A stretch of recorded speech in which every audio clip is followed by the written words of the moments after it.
Playback scrolling options. I've just got a quick how-to about playback options in this edition of Stuart's Audacity Tips. This is another edition of SAT brought to you by a reader question. Hat tip to Joseph N. If you find this information helpful, the best way to help ensure similar tips keep coming in is to pass it on to someone else. Also, jump over to Stuart's Audacity Tips on YouTube and subscribe there too. If you right-click on the timescale above the timeline, a context menu appears that looks like this. I want to talk about the last two options on the menu, Scroll View to Playhead and Continuous Scrolling. They both affect the way the timeline scrolls during playback, but what they do specifically can be a bit confusing at first. The Scroll View to Playhead option's playback behavior is dependent on whether the Continuous Scrolling option is turned on.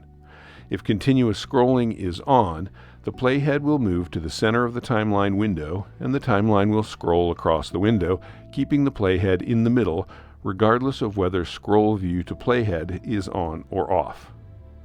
If continuous scrolling is turned off and the Scroll View to Playhead is turned on, the playhead will progress left to right until it hits the right edge of the timeline window, at which point the timeline jumps so that the playhead is at the left edge of the window. This behavior repeats so that the timeline scrolls across the window in increments as the playhead moves left to right. If continuous scrolling is turned off and Scroll View to Playhead is turned off, the playhead progresses left to right until it disappears off the right side of the timeline window. Playback continues with the timeline fixed in the window even though the playhead is not visible. Playhead position can still be seen in the time toolbar at the bottom. Why turn these options on or off? First, personal preference.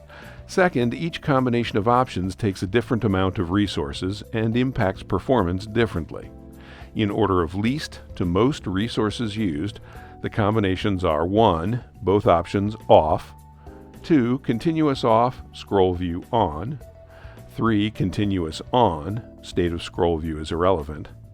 If you're on a fairly recent machine, performance is not a concern for these options. Here's a table that summarizes everything. One last tip. These options are not found in Preferences. They are only found in the Context or right-click menu on the timeline itself. This is good though, because you can change the setting at any time according to your needs. Hope this helps. I'm Stuart.